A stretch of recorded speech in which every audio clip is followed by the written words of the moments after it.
اللهم صل على سيدنا محمد وعلى آل سيدنا محمد. أعوذ بالله من الشيطان الرجيم. بسم الله الرحمن الرحيم. الحمد لله رب العالمين، والصلاة والسلام على سيد المرسلين وعلى آله وصحبه أجمعين. رب اشرح لي صدري ويسر لي أمري واحلل عقدة من لساني يفقه قولي. سبحانك لا علم لنا إلا ما علمتنا إنك أنت العليم الحكيم. ولا حول ولا قوة إلا بالله العلي العظيم. Kitab Pati Paridah, muka surat 66. Baris yang kelima daripada bawah. Baris yang kelima daripada bawah. Qala al-muallifu rahimahullahu ta'ala wa nafa'ana bi'ulumihi amin.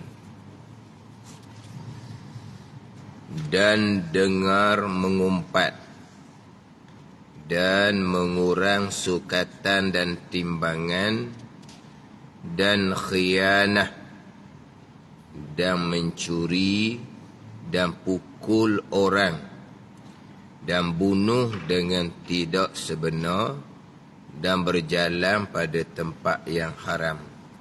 Ini sambungan wajib pelihara diri daripada maksiat yang berlaku pada anggota zahir yang 7. Maksiat yang berlaku pada anggota zahir yang 7. Yang terdahulunya maksiat hati.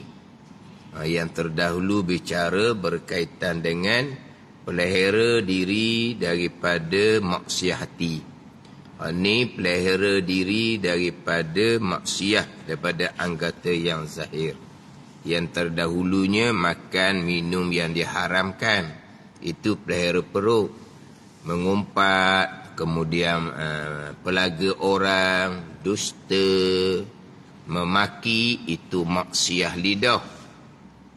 Kemudian melihat aurah, itu maksiat mata. Dan dengar orang yang mengumpat, itu maksiat telinga. Mata, telinga, lidah, perut, faraj, tangan dan kaki, itu 7 anggota zahir. Jadi minggu lepasnya, dan melihat aurah, itu maksiat mata. Melihat aurah. Melihat aurah orang lah ni. Melihat aurah orang. Melihat aurah sendiri tanpa ada hajah, hukumnya adalah makruh. Melihat aurah sendiri tanpa ada hajah, hukumnya adalah makruh. Tanpa hajah dia melihat aurah. Tapi macam mana nak melihat aurah tanpa membuka? Membuka aurah tanpa ada hajah, hukumnya adalah haram.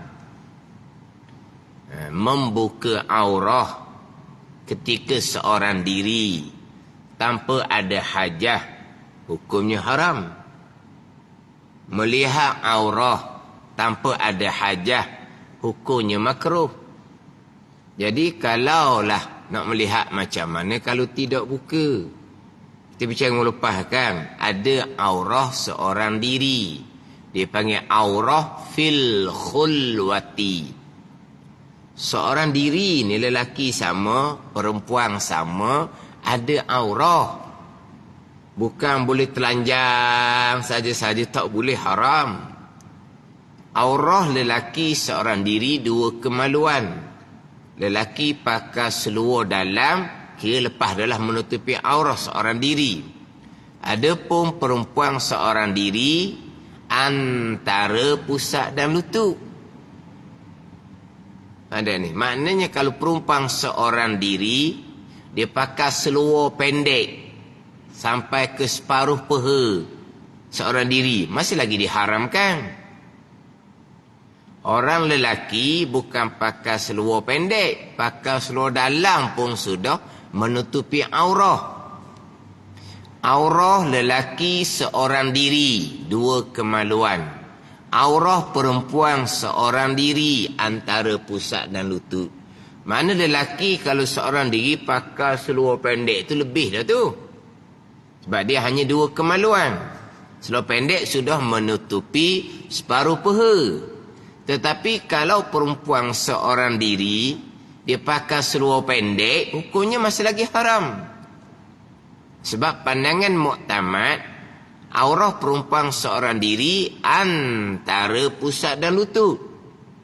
Tapi ada pandangan daif dalam mazhab Syafi'i kita, aurat perempuan ketika seorang diri sama dengan aurat lelaki ketika seorang diri, iaitu dua kemaluan juga. Kalau pakai pandangan tu, orang perempuan bukan kata pakai seluar pendek ketika seorang diri, pakai seluar dalam saja pun sudah menutupi aurat. Sebab pandangan daif dalam mazhab Syafi'i, aurat perempuan ketika seorang diri sama je dengan aurat lelaki seorang diri, iaitu dua kemaluan. Tapi pandangan muktamad tidak. Aurat perempuan seorang diri antara pusat dan lutut, pakai seluar pendek, tidak menutupi lagi aurat, hukumnya haram. Jangan ingat ke seorang diri tak ada aurat, cuma dia haruskan buka jikalau ada hajah. Apa hajah dianya? Nak tukar pakaian. Dia buang habis dahulu, dia telanjang bulat dahulu, barulah dia pakai pakaian yang lain. Maka dia telanjang tu ada hajah, iaitu untuk tukar pakaian. Tapi adabnya tidak adalah seumpama tu. Nak tukar pakaian, pakai telanjang bulat seorang diri ni, dia panggil tidak ada adab. Tapi syarak sudah mengharuskan, sebab dia ada kerana nak tukar pakaian, kerana panah. Dia ada kerana. Ada sedikit kerana pun sudah diharuskan buka aurat ketika seorang diri. Kalau ketika mandi, itu hajah yang besar, maka dia haruskan pada syarak. Dia mandi dalam keadaan dia telanjang. Cuma adabnya ada kain basahan, itu adab. Tapi syarak mengharuskan. Sebab apa? Mandi satu hajah yang besar. Maka timbul persoalan. Selepas daripada mandi, berwuduk. Mandi tadi telanjang, masa berwuduk pun telanjang lah. Apa hukum dia? Hukum dia apa di situ? Hukum berwuduk ke hukum telanjang? Hukum berwuduk ke hukum telanjang? Hukum telanjang. Telah telanjang dia basah tu kan, ada kerana tu, maka syarak tidak mengharamkan. Berwuduk telanjang, berwuduk bak lain, telanjang bak lain. Berwuduk bak lain, telanjang bak lain. Kenapa dia bertelanjang? Kerana nak berwuduk takut basah pakaian dia. Ada hajah dah. Ni memang dia sedang basah, sebab dia baru sudah mandi. Maka dia pun berwuduk dalam keadaan dia basah. Telanjang kerana dia mandi, dia masih lagi basah, maka telanjang tu tidak diharamkan. Berwuduk bak lain. Kalau telanjang tu diharuskan, maka tak ada masalah. Kalau telanjang yang diharamkan sekalipun dia berwuduk serta bertelanjang, berwuduk tetap sah walaupun telanjang itu haram. Contoh ada tempat, ini ada tempat lah, dia kawasan wuduk perempuan, surau tu tepi jalan. Tepi jalan betul. Tapi tempat wuduk perempuan tak ada dinding. Dinding. Pagar je, pagar. Bila pagar ni ambil semayang, orang buka lah. Orang lalu kot tepi jalan tu, nampak lah. Apa hukum perempuan tu buka aurah? Haram. Berwuduk, berwuduk disah. Haram kan ni dibuka aurah. Tu lah. Dibuka aurah tu bab lain, berwuduk bab lain. Ada satu surau. Tapi ni pendalaman, kata pelik dia buat surau gitu. Mana kita lalu kot dua ni, nampak lah. Mana-mana perempuan tu mau haji ke apa ke, semuanya nampak rambut belaka. Tempat wuduk sebelah belakang, tak apalah belah belakang tu, biasa belah belakang lah tempat wuduk. Lelaki sebelah sana, perempuan sebelah sini. Antara lelaki perempuan tu tertutup. Antara jalan dengan perempuan ni dia hanya tutup dengan pagar tinggi mana? Pagar tinggi ni je pagarnya pagar. Pagar mana pagar seming lah, bukan pagar hok ni dawa tu, bukan seming. Tapi tidak memada. Macam mana nak buat situ? Dia kena tutup lah. Ni saya pernah nampak lah. Ada satu. Ni bukan kapal saya lah, tapi pernah nampak. Nampak orang perempuan dia ambil semayang dalam keadaan buka aurah. Apa hukum dia buka aurah? Haram. Apa hukum dia berwuduk? Berwuduk bab lain. Tetapi kan dia buka aurah bab lain. Buka aurah bab lain. Ada ni. Dia berwuduk bab lain. Buka aurah tu haram lah. Sebab tepi jalan orang nampak belaka tu. Jadi kalau masalah dia bertelanjang ketika berwuduk, kalau bertelanjang tu yang tidak ada sebarang hajah, haram, berwuduk bab lain. Tapi kebiasaannya orang yang berwuduk serta bertelanjang ni selepas dia mandi. Tapi adabnya tidak ada lah. Tapi haram tidak haram. Wuduk sah ke tak? Bab sah tak sah wuduk bab lain. Dedah aurah yang hukum haram pun wuduk dia sah lagi. Tadi kata haram. Haram bab lain. Kerana dia tidak menutupi aurah. Buka kepala perempuan di hadapan tepi jalan raya. Haram kerana buka aurah. Wuduk dia tetap sah. Itu bab lain. Yang kata pula apabila wuduk dan kena telanjang, wuduknya tidak sah. Tak ada kaitan dengan wuduk. Telanjang tu. Hak haram ke? Hak yang diharuskan pada syarat. Biasanya yang diharuskan pada syarat sebab dia lepas daripada mandi. Jadi seorang diri ada aurah. Jadi buka aurah tanpa hajah hukumnya haram. Melihat aurah tanpa hajah hukumnya makruh. Dah kalau tak buka nak melihat macam mana? Dia tak buka aurah. Di intai tau. Kita panggil ita. Tahu? Ita. Ngita, ita. Ada ita. Kuat ngita dia. Mana apa? Intai. Dia buka kain belah atas, diintai, dia tengok kawasan aurah dia. Tanpa hajah, hukumnya makruh. Aurah dia tak buka, tak haram. Tapi kalau dia buka aurah tak ada hajah, haram. Dia melihat aurah pula, hukumnya makruh. Melihat aurah orang lain, barulah hukumnya haram. Melihat aurah sendiri hukumnya makruh. Tapi di sini melihat aurah yang kita bercara melepasnya, melihat aurah yang diharamkan, melihat aurah orang lain. Orang buka aurah itu didosa sendiri. Orang buka aurah didosa sendiri. Orang yang melihat aurah itu dosa yang melihat. Orang buka aurah, dia kata, saya buka aurah, kamu jangan tengok. Dia kata, kamu tu tengok ke kamu tak tengok, itu hukum dia pula. Yang buka aurah tu tetap haram. Walaupun orang memalingkan muka, menundukkan muka, tidak tengok aurah dia, dia dalam aurah tetap hukumnya haram. Yang kamu melihat itu dosa dia pula. Kemudian kena ingat, yang dedah aurah ni yang pertama, haram dedah aurah.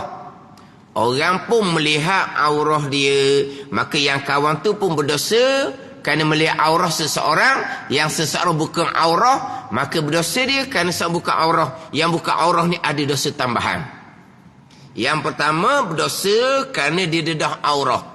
Tapi masing-masing memalingkan pandangan, menundukkan pandangan, Masing-masing tidak melihat aurah dia. Dia hanya berdosa kerana dedah aurah.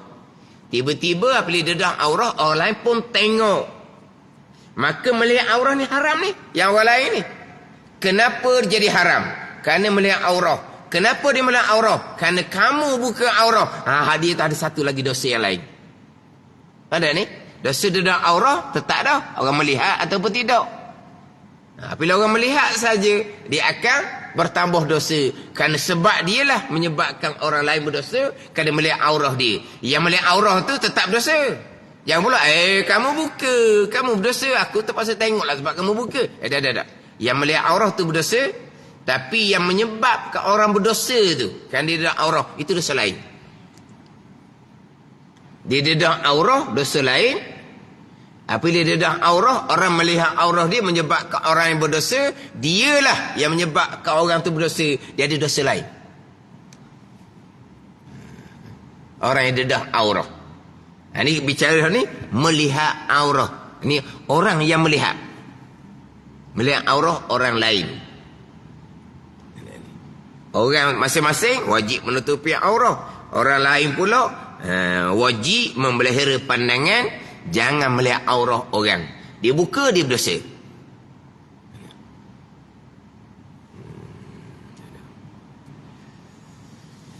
Dia melihat aurah. Adapun dia melihat semata-mata melihat tubuh yang tertutup dengan aurah, dengan bukan pandangan yang ada keinginan, itu tak haram. Tapi dia melihat tubuh. Tubuh tutup molek. Orang perempuan ni pakai jubah comel. Jubah pula jubah yang langgar, comel. Tapi dia punya pandangan dia melihat bentuk tubuh sedikit-sedikit itu dia haram. Yang ni dia tutup molek. Hak jenis pakai ketat, dia berdosa dah bab lain pula tu. Dia pakai ketat. Hak ni pakai longgar comel dah. Tapi dia merenung tubuh orang tu, orang perempuan, hukumnya haram. Ada ni. Yang perempuan pakai tutup aurah dengan kain yang longgar. Ada pun hak pakai ketat tu, kesalahan bab lain pula. Dia pakai ketat. Pakai ketat ni, kalau dalam sembahyang sekalipun, orang perempuan dalam sembahyang dia pakai ketat, hukumnya makruh. Tetapi lelaki tidak ada lah ni, dia pakai ketat, hukumnya makruh. Orang lelaki sembahyang pakai ketat, khilaful aula. Khilaful aula ni, dia rendah sedikit daripada makruh, dia tinggi sedikit daripada harus. Kan? Wajib, sunat, harus, makruh, haram. Kesusun macam mana? Wajib nombor 1, sunat, haruh, makruh, haram. Haram berat sekali. Gitu lah susunan dia tau. Wajib, sunat, haruh, makruh, haram. Haram ni hak bawah sekali. Khilaful aula ni duduk antara haruh dengan makruh. Tengok tu. Itu dia panggil khilaful aula. Ini ulama kemudian. Ulama kemudian, dalil tidak jelas larangan, maka tidak dihukumkan makruh. Tapi nak kata harus tak jelas juga, ia pun letak khilaful aula. Maknanya rendah daripada harus tapi tinggi daripada makruh. Mana kalau kita kata gak wajib, sunat, harus, khilaful aula, makruh, haram. Dia ada khilaful aula. Dia panggil kurang utama. Lelaki kalau pakai ketat, khilaful aula. Aurah tertutup, tapi dia pakai seluar ketat, khilaful aula. Kemudian oleh kerana dia ketat, menyebabkan banyak pergerakan di dalam sembahyang, atau bab lain pula. Dia nak turun ke bawah, tanpa ditarik seluar, tak boleh. Sebab ketat. Dia banyak pergerakan yang lain pula. Pergerakan tu makruh. Kan dia pakai seluar ketat kan. Bila dia nak turun ke bawah, dia kena tarik seluar. Kalau tidak jadi tegang. Jadi banyak pergerakan tu pergerakan yang makruh. Semata pakai ketat tu hukumnya khilaful aula. Perempuan pakai ketat hukumnya makruh. Ada perempuan dia pakai baju biasa. Kemudian dia pakai pun dia di dalam. Dia panggil apa tu? Dia panggil hok di dalam tu dia sarung apa? Ni, orang perempuan ni pakai kan. Dah ni dia pakai lengan baju tidak ada ni kancing, tak ada kancing, tak ada ni. Kalau ada sini sesalah. Maknanya dia pakai baju begini. Maka dia pun pakai dalam ni. Dia pakai panggil apa ni? Itu ketat. Nampak bentuk tangan ni, hukumnya makruh. Ni cerita dalam semayang ni, bukan di hadapan lelaki ajnabi. Ni cerita dalam semayang ni, hukumnya makruh. Sebab ketat. Mana dalam semayang bukan di hadapan lelaki ajnabi. Pun makruh dah perempuan sembahyang dengan pakaian yang ketat. Luar semayang depan lelaki ajnabi tu fahamlah. Kemudian orang yang melihat pula bentuk tubuh pakai ketat, itu dia yang melihat. Tapi sekarang ni perempuan ni pakai tutup aurah comel, kain longgar, dia pula pergi renung tubuh tu. Itu hukumnya haram. Mana ni? Sebab kalau ke longgar belah depan je, belah belakang tak longgar perempuannya. Dia melihat, itu bab dia pula. Tapi perempuan tak ada salah dah sebab dia sudah menutupi aurah dengan sempurna. Tapi kalau dia tidak menutupi aurah, dia berdosa. Orang melihat aurah dia, orang melihat tu hukumnya haram. Menyebabkan dia yang menyebabkan orang jadi berdosa, dia pun akan ada dosa tambahan. Kemudian saya sebut minggu lepasnya, masalah melihat aurah ni, kena jaga aurah apabila kita khidmat, tolong orang tua kita yang uzur. Pastikan kita sentiasa menutupi aurah orang tua kita yang uzur. Sekarang ni, orang tua ni masih lagi hidup. Ketika memandikan jenazah pun, wajib kita menutupi aurah. Kan mandi jenazah tu kan, mandi mayat. Mati dah. Tapi bubuh, apa? Dia panggil kain batik lepas. Dia buat kain batik lepas sebab apa ni? Sebab wajib menutupi aurah. Dia mati dah, senyap dah. Wajib menutupi aurah. Sekarang ni orang tua kita ni hidup klik-klik laginya. Wajib yang jaga tu menutupi aurah. Ketika mandi ke, kena menutupi aurah. Ketika nak pakai pamper, kena jaga aurah dia. Tapi agak kesulitan lah kalau kita nak pakai pamper orang tua uzur ni. Dalam keadaan kita ada kain menutupi. Kena tutup lah. Terbuka secara tak sengaja atau tak berdosa. Dia kan nak pakai pamper, lepas tu ada kain menutupi tu, dia memang sedikit kesulitan, kesukaran. Kena buat juga. Jangan kita pakai pamper orang tua yang uzur ni macam kita pakai pamper kanak-kanak. Jangan gitu. Kalau kanak-kanak tu tak apalah. Sebelum pakai pamper tu dia terlanya bulak dah dia lari. Kejar punya kejar, tanya bulat budak tu lagi. Baru dia pakai pamper. Tak apa dia kanak-kanak budak. Orang tua ni kalau kita buat gitu, dah payah ustaz dia kata. Kalau ada kain payah, betul lah. Ada kepayahan, kesulitan. Tapi tetap wajib kita pastikan aurah orang tua kita tertutup. Hak mayat, hak mati pun wajib kena tutup aurah mereka. Haram kita melihat aurah mereka. Haram kita menyentuh aurah mereka dalam keadaan tanpa berlapik. Walaupun sudah mati sekalipun. Ini aurah kena jaga. Sebab saya beberapa kali dah terpandang orang khidmat pada orang tua, aurahnya tidak dijaga. Aurah orang tua tu tidak dijaga. Terutama sekali pada masa nak mandi. Jadi letak-letak gitu je. Ada. Kena ada kain yang menutupi antara pusat dan lutut. Itu aurah dia. Kena jaga. Aurah ni satu kehormatan besar kepada seseorang. Jadi kalau kita buka aurah orang tua kita, mana kita merendahkan maruah orang tua kita sendiri. Sebab kita tidak tutup aurah mereka.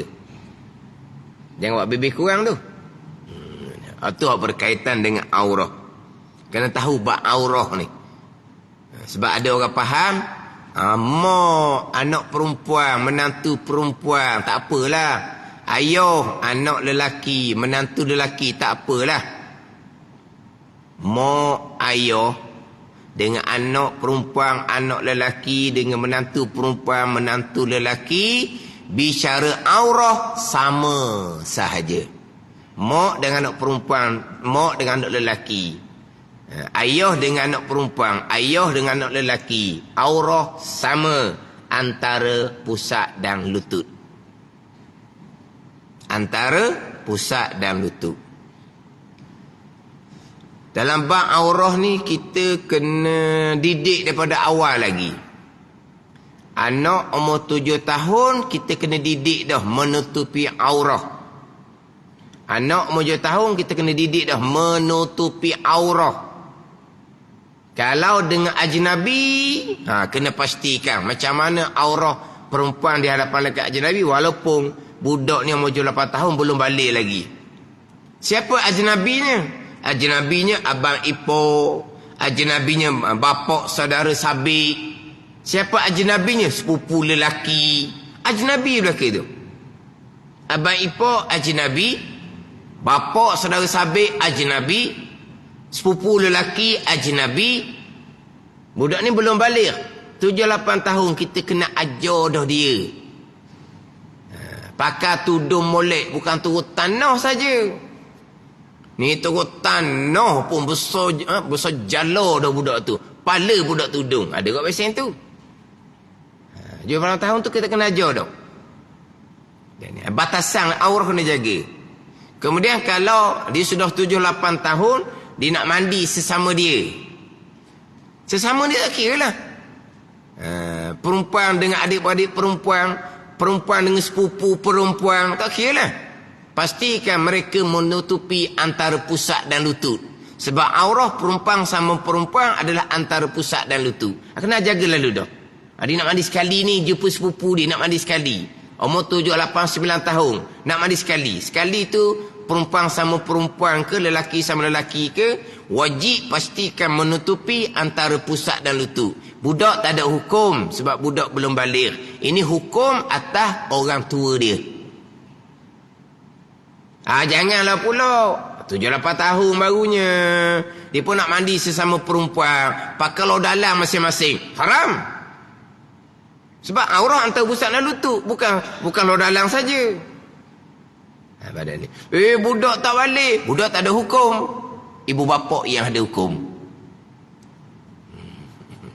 Pernah satu kuliah lah. Dia mengajar, naiklah budak perempuan seorang. Budak perempuan tu jauh 3, jauh 2, jauh 3. Dah besar dah perempuan tu.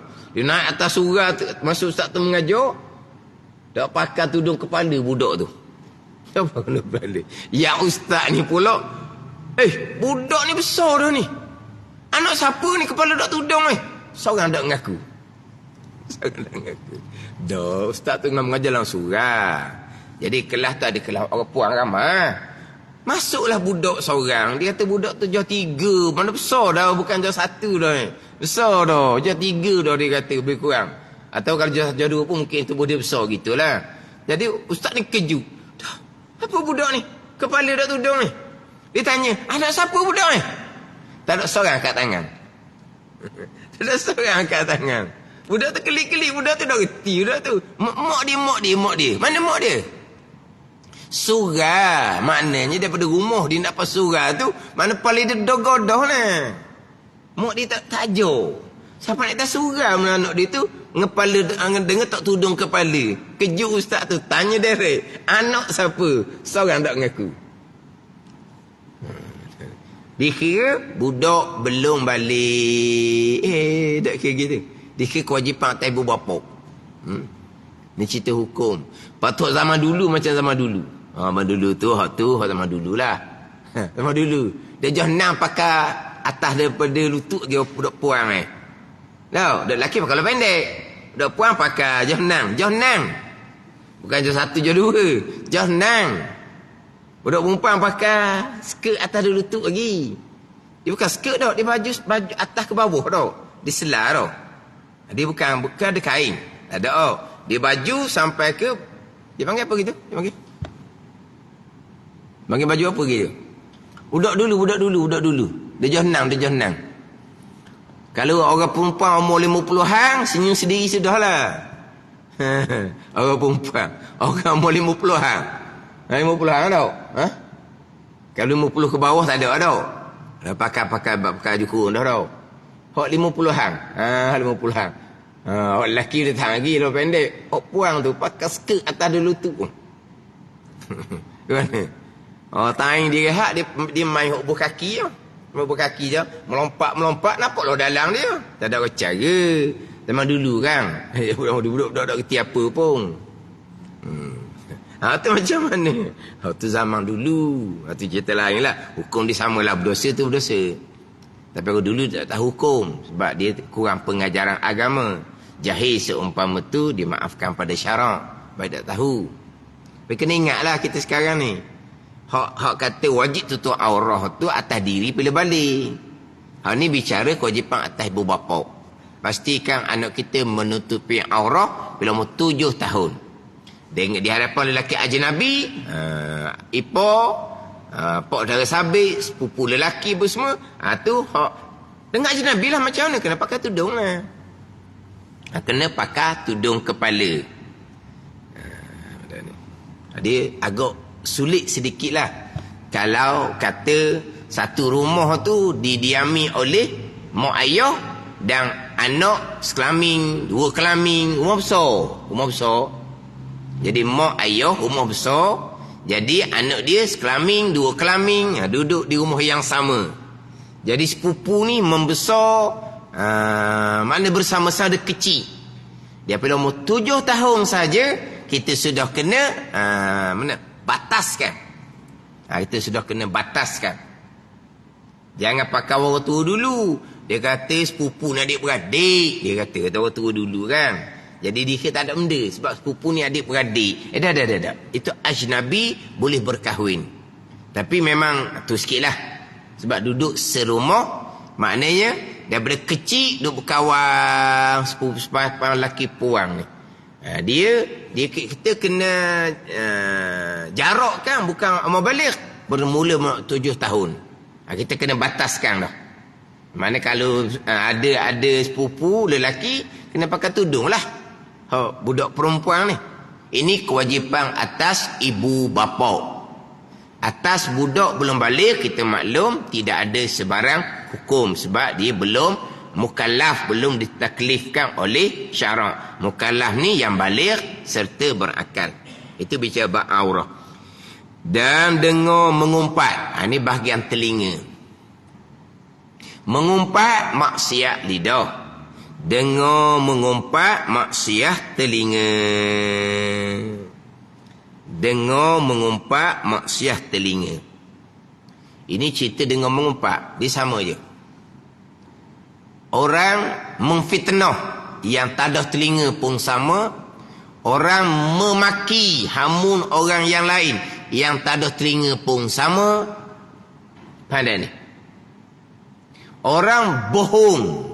Dia tahu kawan itu bohong kepada orang yang lain. Dia pun tak ada telinga sekali. Sama hukum. Sekarang, kawan dia sedang bohong. Dia tahu kan? Bohong orang lain lah. Orang lain tak tahu dia bohong.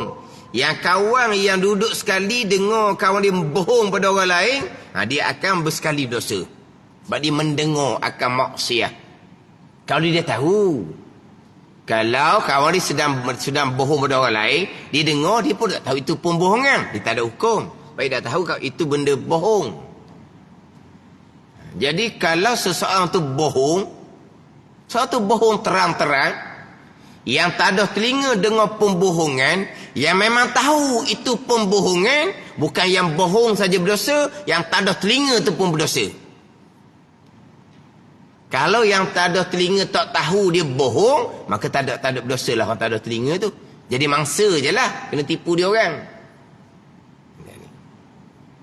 Kalau mari sama-sama, memang tahu dah. Itu semua cerita pembohongan. Penipuan. Yang mari sekali yang tukar dengar tu, sama-sama berdosa. Ni dengar umpatan. Jadi bukan yang mengumpat saja berdosa, yang dengar umpatan pun berdosa juga. Yang dengar umpatan pun berdosa. Ni dalam kitab Hidayatus Salikin, kitab yang kedua, muka surat 58. Muka surat 58.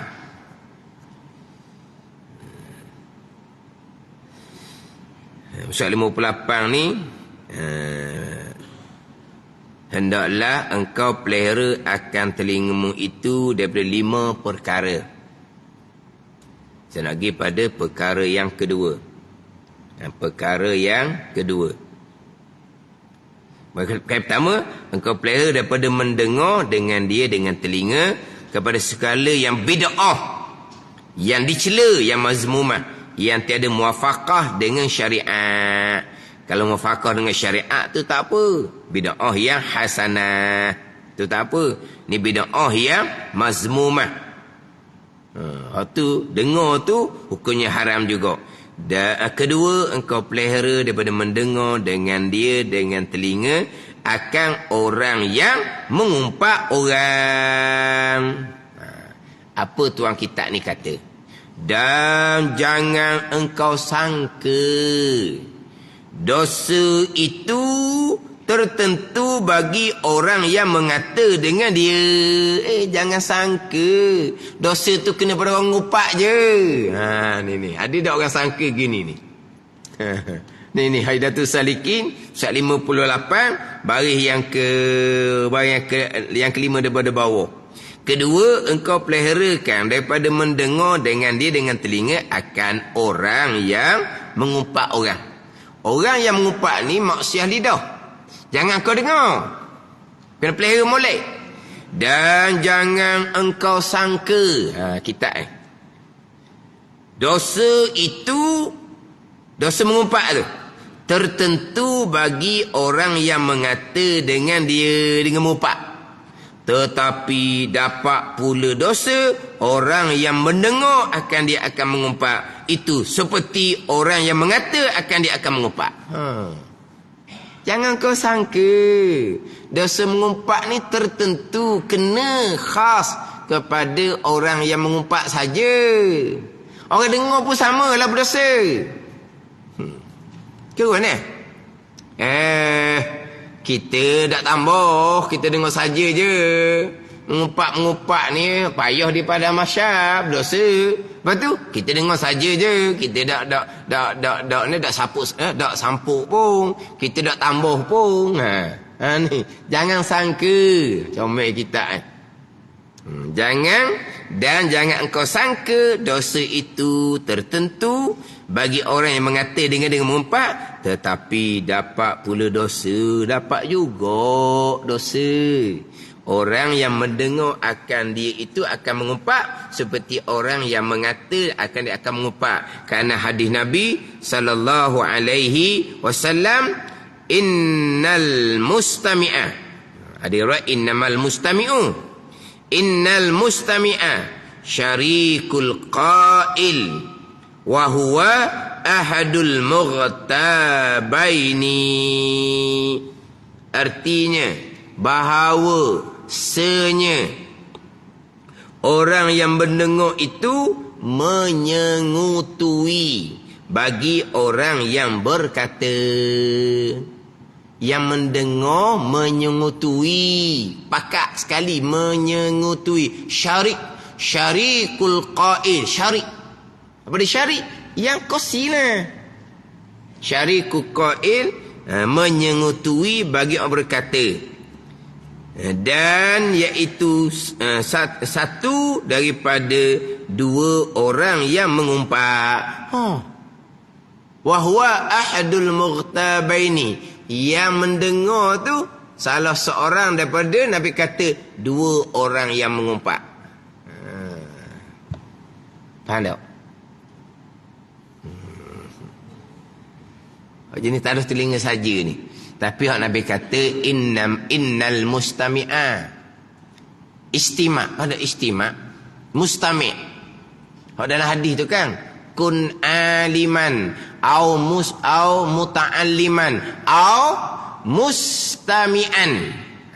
Kun aliman au muta'alliman au mustami'an wala takunir rabi' fatahlik.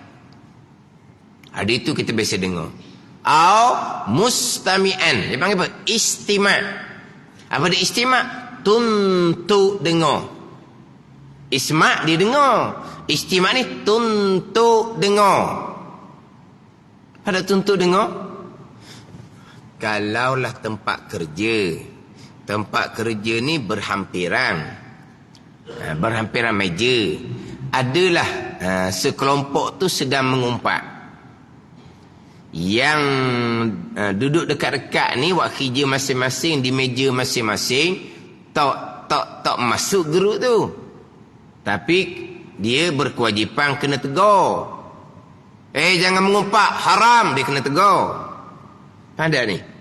Tapi dia tak berani nak tegur gitulah. Tapi di telinga dia terdengar tak umpatan-umpatan di meja sebelah. Telinga dia terdengar tak, termasuk tak umpatan-umpatan hot di meja sebelah. Dia termasuk pendengaran tu. Tapi dia mustamik ke tak? Istimak ke tak? Dia tuntut dengar? Tidak, dia terdengar. Maka dia tak masuk. Dia tak masuk. Faham tak? Yang bersekutu ni Nabi kata innal mustami'a. Orang yang tuntut dengar ni orang yang fokus. Faham tak? Tuntut dengar. Bukan orang yang terdengar. Duduk berhampiran meja, pasti akan terdengar umpatan meja sebelah. Maka yang terdengar tak sekutu, tak masuk. Hak ni hak istimak, tuntut dengar. Apalah dia salah seorang dua orang yang sedang mengumpat. Hak Nabi kata. Sama macam tadilah. Kun aliman au muta'alliman au mustami'an wala takunir rabi fatahlik. Kun aliman, hendaklah kamu jadi orang alim. Nabi perintah, wajib jadi orang alim. Wajib jadi orang alim. Jangan jadi orang jahil. Ada ni. Jangan jadi orang jahil. Orang jahil dalam agama tak ada nilai. Wajib jadi orang alim. Kita jahil, tak ada nilai orang jahil. Orang jahil tak ada nilai. Wal jahilu aduwullah walau kana abida, kata Nabi. Orang jahil itu musuh Allah walaupun dia kuat buat ibadat. Wal jahilu aduwullah walau kana abida. Orang jahil itu musuh Allah walaupun dia orang yang kuat ibadat.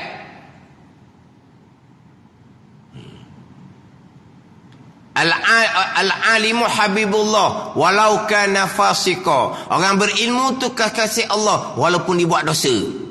Sebab apa? Sebab kita tak lepas dari dosa alim macam mana pun. Tapi orang berilmu, Nabi kata kekasih Allah walaupun dia buat dosa. Berdosa bertaubah, buat dosa bertaubah. Orang alim pun berdosa, kalau tak berdosa Nabi je. Wal jahilu aduwullah walau kana abida. Orang jahil musuh Allah walaupun rajin buat ibadat. Dan musuh Allah apa? Akidah salah. Dan musuh Allah apa lagi? Semayang tak betul. Dan musuh Allah apa lagi? Riya, ujub, takabur, hasad. Dan musuh Allah. Wajib jadi orang alim. Alim fardu ain. Wajib jadi orang alim. Wajib fardu ain jadi alim. Orang yang alim fardu ain. Wajib fardu kifayah jadi orang yang alim fardu kifayah. Macam tutup guru. Tutup guru tu alim fardu kifayah. Di kalangan kita kena ada orang yang alim fardu kifayah. Wajib fardu kifayah. Tapi untuk kita sendiri wajib jadi orang alim. Alim fardu ain tauhid, alim fardu ain fiqh, alim fardu wajib. Kita jahil musuh Allah. Tapi kita tengah-tengah belajar sebab nak jadi alim fardu ain ni kena belajar. Au muta'alliman Nabi kata. Ataupun kamu orang belajar, wajib kena belajar. Belajar ilmu fardu ain, wajib fardu ain. Belajar ilmu fardu kifayah, wajib fardu kifayah. Au muta'alliman, belajar. Sebab kita nak jadi alim kena belajar dulu. Belajar ni ada catatan. Au mustami'an. Ataupun kamu ni jadi orang yang tuntut dengar akan ilmu. Wajib kena tuntut dengar. Kalau ilmu fardu ain, wajib kena tuntut dengar sebagai wajib fardu ain. Kalau ilmu fardu kifayah, wajib kena tuntut dengar sebagai wajib fardu kifayah. Pada tuntut dengar ni, ambil fokus molek. Wajib lah. Kalau ilmu tu fardu ain, maka wajib fardu ain lah. Mustami'an tu. Wala takunir rabi', jangan dia orang kepak. Tuntut dengar pun tidak. Nabi kata, fatahlik, maka binasa orang ni. Rosak agama orang ni. Binasa akhirat dia. Dunia tak binasa, akhirat dia binasa. Agama dia binasa. Zuhir dia rajin buat ibadat juga. Dah. Binasa. Tak ada nilai. Mustami'an ni apa? Tuntut dengar molek. Belajar, kitab tak ada. Nak tulis tak pandai. Mata tak nampak. Dia pun tuntut dengar. Fokus. Ada orang, dia tak lari daripada majlis ilmu. Bukan kuliah duha lah. Kuliah duha ni memang sengaja mari nak belajar. Hak bawa kitab tu orang yang belajar. Hak tak ada telinga tu orang yang tutup dengar. Dia panggil apa? Dengar. Dia panggil tak? Nak pergi mana? Nak pergi dengar. Nak pergi dengar je. Nak pergi dengar. Bawa telinga je. Lepas tu, tangan tak ada apa. Dengar. Tu dengar panggil tu. Dengar. Tuntut dengar. Hak kita duha ni memanglah kita sengaja mari. Hak maghrib. Maghrib sebahagiannya kerana nak solat berjemaah maghrib isyak. Hak ni kadang-kadang ada yang dia tidak istimak, dia tak tuntut dengar. Kadang-kadang dia baca Quran, kadang-kadang dia berzikir, kadang-kadang dia khoyak, otak dia melayang-layang, kadang-kadang dia berbuah-buah di belakang. Ada ni. Di belakang ke di ni kadang-kadang di ada sekitar masjid surau tak ada tempat duduk di bawah, dia bersembang, dia tak peduli, dia orang mengajar, dia tak ada istimak. Ni binasa orang gini ni. Orang gini lah hak kucau orang duk mengajar. Sebab dia bukan nak tuntut dengar, dia nak semai Jumaat saja. Masuk isyak je dak witi, dia panasan dah. Sebab dia bukan nak tuntut dengar. Orang nak tuntut dengar ni lagi lama lagi bagus, lagi lama lagi bagus. Orang ni bukan nak tuntut dengar. Tapi kenapa dia berada dalam masjid? Dia kalau balik isyak mari pula, dia tak larat dia orang tua. Lepas tu dia sandar tiang, sandar dinding. Otak dia tak ada. Dia tak ada. Dia tak ada ambil fokus pun apa yang orang mengajar. Sebab dia kalau dia fokus pun dia tak faham. Dia gelap, ilmu dia tak ada. Dia memang jahil tukir. Jahil tukir sungguh. Dahulu dia tak nak main masjid, masa tengah hebat-hebat dahulu. Tua ni main masjid, jahil dia nak pegang masjid. Dia pun orang nak masjid. Orang yang ni seumpama ni. Orang yang binasa agama ni. Dia tak ada tuntut dengar. Dia kalau lambat je isyak, dia mula kepanasan sebab dia bukan nak mendengar orang mengajar. Dia nak semai Jumaat, dia hanya duduk situ, masuk dalam telinga dia. Tapi kalau tanya dia, ustaz ngajar apa tadi? Tak tahu dia. Dia tak tahu. Dia tak tahu. Memang ada seumpama dia tak tahu. Mengajar lama pun kita habis pun dia tak tahu. Sebab memang dia melayang. Kita boleh tengok keadaan dia pun melayang je. Padak melayang ni. Dia tak masuk. Macam ginilah, macam budak sekolah. Hak jenis kelas-kelas hujung tu. Hak kelas-kelas hujung tu kan. Hak kelas C ke gitulah. D ke kelas. Hak dak cerdik. Cikgu mengajar, dia buat apa? Cikgu mengajar. Mata dia tengok luar. Bila nak bunyi ring loceng, itu waktu cikgu dia mengajar, dia tak ambil tahu. Kadang-kadang dia duduk main, duduk nuki, buat muka lah, buat coteng lah tangan dia. Cikgu mengajar tu buih mulut-mulut. Tanya semula dia duduk situ tu, apa tadi? Tak ada ni. Dia tak tidur, tapi dia tak ambil herah. Sebab dia tak masuk. Dia tak reti. Sama tadi.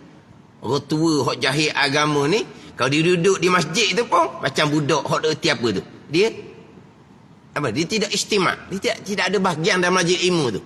Dia tidak ada bahagian dalam ilmu, walaupun dia berada dalam majlis ilmu. Dia tak akan dapat doa keampunan daripada malaikat. Dia tak akan dapat naungan malaikat kepada majlis ilmu. Dia tak akan dapat. Hak ni yang akan ganggu majlis ilmu. Ni orang seumpama ni. Dia tak ada bahagian. Sebab dia tidak. Au mustami'an dia tidak ada. Dia orang binasa. Macam mana dengan bandingan saya tadi? Hak budak duduk kelas di belakang. Cikgu pun apa? Fed up. Kalau cikgu fed up. Fed up cikgu. Dia kata, buih mulut habis liu je dia kata. Tanya balik, apa yang saya ajar tadi? Satu benda pun tak ada. Dok tidur. Kalau dia melayar keluar, cikgu tegur, dia tengok ke depan. Dia tengok ke buku. Dia pun ambil kalang dia, dia coteng. Hak nakal, dia kacau kawan. Kalau hak nakal, dia kacau kawan. Hak nakal. Kalau hak tak nakal, dia tak ganggu orang. Dia tak ganggu orang. Dia senyap je. Ya, tu hak tak nakal. Saya tengok di masjid tadi. Kalau hak nakal, dia sembang orang. Orang tengah mengajar depan, nyonyeng, disembang. Orang tua dah. Kalau hak tak nakal mana, dia senyap je. Tapi tak merah. Itu tak masuk tu. Tak masuk dalam au mustami'an. Dia masuk golongan yang keempat, yang binasa tu. Wala takuni rabi' fasahli. Jadi dia keempat, maka orang ni binasa. Mana orang keempat ni? Dia tak tuntut dengar. Dia hanya terdengar sahaja. Hak tak mari langsung tu tak kira dah. Hak tu dalam majlis ilmu tu sendiri. Hak kuliah maghrib. Dia tak ada bahagian. Tak ada bahagian hak Nabi perintah. Wajib kamu tuntut dengar. Wajib tu. Kalau fardu ain, wajib fardu ain. Dia tak ada. Dikekal dalam dosa kerana mengekali jahil fardu ain. Kalau orang ni tuntut dengar, perhati dengar, dia lepas kewajipan. Tapi faham, adalah sikit-sikit dia faham.